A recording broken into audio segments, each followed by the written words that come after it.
Eccomi, perdonate il ritardo, ho avuto delle faccende personali, non sto qui neanche ad ammorbarvi, ma tutto a posto, tutto K positivo, ho avuto modo di riavvolgere il nastro su Milan-Pisa, ho anche ascoltato le dichiarazioni, la moviola, chiamiamola così, sì, la moviola di Luca Marelli, quindi vi porterò poi nella seconda parte anche una voce molto più attendibile della mia, che come al solito dico il mio parere sui vari episodi, poi però c'è il regolamento e su quello Luca Marelli ne sa certamente più di me, ma prima si passa dal campo. Lo sapete benissimo, con me funziona così. La prima cosa è il campo, quello che abbiamo visto, e ancora una volta fatemi dire per tutti quelli che ogni volta, no, quando magari trovo contentezza anche in una vittoria contro una medio piccola, ma sai, no ragazzi, lo so, è talmente inutile questo discorso, ma non per tutti purtroppo non per tutti. Le partite hanno sempre storia a sé, anzi il Milan ci sta dicendo che proprio con Cremonese e Pisa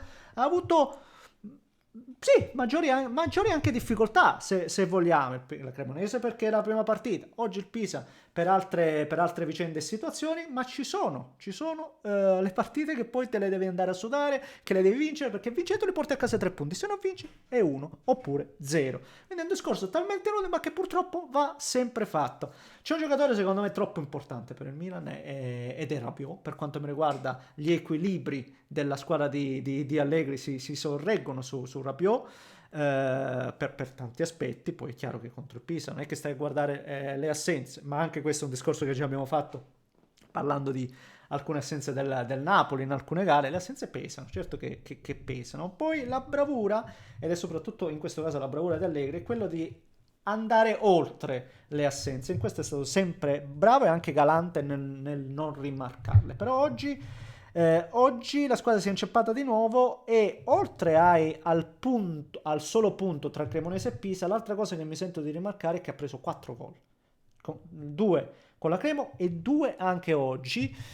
Il primo ci fermiamo a tavolino e poi ne parliamo. Il secondo lo devi assolutamente evitare come la peste, ma perché puoi migliorare su quel frangente là, no? Pavlovic e Atekame proprio completamente, no?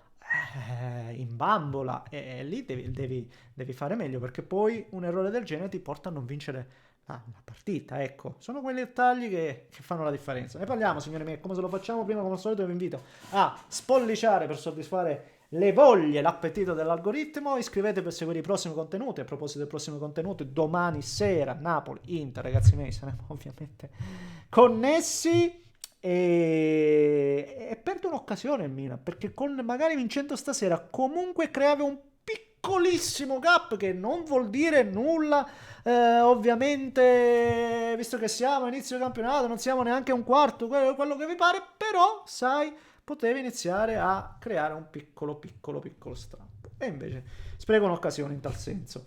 Din don, attivate la campanella per seguire i prossimi contenuti. Trovate tutti i vari profili social in descrizione. Vi ringrazio, ragazzi. Chi si perde anche un minimo di tempo per supportarmi, anche per un commento, anche scomodo, è sempre tutto guadagnato. Io vi ringrazio per il tempo che spendete per e sotto i miei video. Grazie. Allora, Milan-Pisa, sì, l'ho citato prima Rabiot, qualcuno mi potrebbe dire anche Pulisic, assolutamente sì, Pulisic è un altro giocatore importantissimo, ma la seconda punta per il Milan non è un problema, non è un problema, perché se manca Pulisic tu hai Leao, e Leao lì nell'andare in qualche modo, no, a orbitare sulla prima è bravo, io pensavo che potesse avere anche lì un po' di problematiche, ma tra la scorsa partita e oggi fa 3 gol.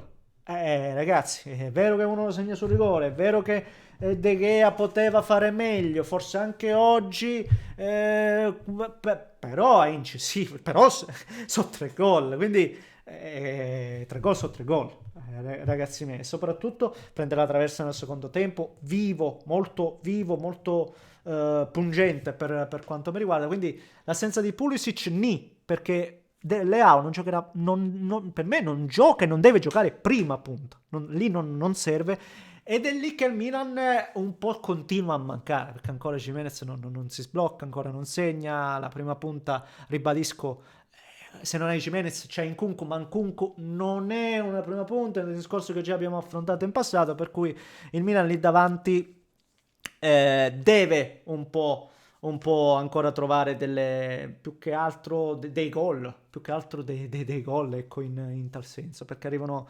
ribadisco, adesso da Leao, prima da Pulisic, possono arrivare anche un po' dai quinti, perché Salemaker è un altro giocatore per quanto mi riguarda di grande livello, perché è sottovalutatissimo, anche oggi la stava risolvendo, all'ultimo secondo la risolveva da solo la partita, te la stava quasi risolvendo da solo, seminando il panico e per un nulla è andata fuori, quindi comunque il Milan ha delle armi e comunque il Milan una partita del genere la deve portare a casa. Se non lo fa è perché è mancato un po' anche di attenzione, anche per come l'ha approcciata a inizio ripresa questa gara, abbassandosi un po' troppo.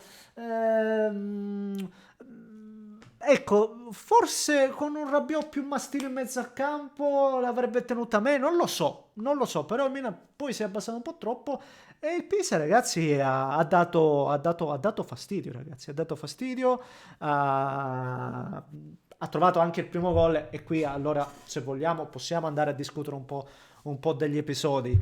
E parto da Marelli, quindi partiamo da lui e poi perché già sento, vai a vedere sui social, i miei due gol del Milan, tutte e due in fuorigioco. No, da regolamento non sono in fuorigioco i gol del Milan, diciamolo subito, diciamolo chiaramente, perché in passato lo sarebbero stati, la regola è cambiata in merito, adesso praticamente il giocatore che è in posizione attiva di fuorigioco deve praticamente o essere a contatto col portiere o comunque a una distanza minima, parole di Marelli non mie, e quindi o è un metro dal portiere oppure non te lo danno mai fuori gioco, quindi né quello di Atecain né quello di Leao sono da considerare tali e l'abbiamo visto anche in altre circostanze, quindi su questo non c'è discussione.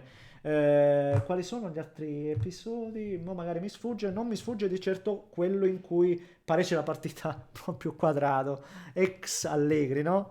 E lì è un discorso che da campo, se viene fischiato il rigore, il VAR non può intervenire, più o meno diciamo come l'episodio di Jimenez, solo che lì è andato al contrario, perché lì se tu lo fischi dal campo magari il VAR non interviene, invece lì è intervenuto. Quindi diciamo a termine del regolamento stasera non c'è stato un vero e proprio errore, se non quello dell'arbitro che poteva anche non darle, non fischiarlo il rigore per il semplice fatto che la mano sì, no? Il difensore, il difendente, chi era poi tra Gabbia mi pare, o era non mi ricordo neanche. Il braccio va verso il corpo, non va ad allargarsi, ma va verso no, il corpo. E per questo motivo è borderline. Io, come ho sempre detto, e lo confermo, per me i rigori dovrebbero essere una roba seria. Per me non è mai rigore. Ripeto, per me quelli non sono mai rigori. Per me no, ragazzi, no, non c'è nessun intento, non c'è volontarietà, ma non c'è niente. Cioè, è una cosa che per me è veramente tu sei costretto a sta così in aria. Ormai i difensori sono costretti a sta così e devono stare attenti perché magari prese da dietro comunque possono creare una sorta di arco e anche quell'arco è rigore. Beh, è troppo cervellotica così. È troppo cervellotica, ragazzi miei. Per me è una roba assurda. Per me è una roba assurda questa qua. Per me è una roba folle. Per me è una roba folle.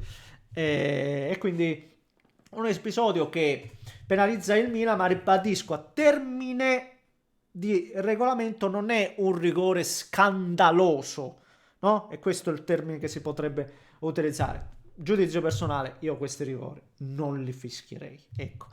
Detto ciò, troppo poco il Milan anche sull'1-1, poi devi essere in controllo della gara, non devi subire quel gol là, è vero che c'è stata quella parapiglia in mezzo al campo, il giocatore ne è riuscito a mettere quella palla in mezzo, quella palombella là, e lì comunque c'è una disattenzione tra Pavlovic e Atekamp, perché poi Gabbia mi sembra che va a impattare l'altro giocatore, che comunque quindi aveva un giocatore da marcare, comunque non ci sarebbe potuto arrivare lì dove poi sbuca Anzola. Per cui c'è da fare meglio, c'è da essere più precisi nei dettagli, c'è da aggredirle, azzannarle queste partite e chiuderle. Il Milan oggi è stato manchevole in tal senso, ed è un'occasione sprecata per me, perché oggi devi far male. Oggi devi far male, è vero, ribadisco qualche assenza sì, ma la forza deve essere di andare oltre e in questo momento perde un'occasione, ecco, mi sento di dire solo questo, non è che possiamo fare chissà quale giudizio, perde un'occasione importante, perché col Pisa in casa devi portarla a casa, ecco, devi portarla a casa. Va bene, signori, fatemi sapere cosa ne pensate voi, commentate le canzoni, se volete iscrivetevi al canale, un grande abbraccio da Rischi.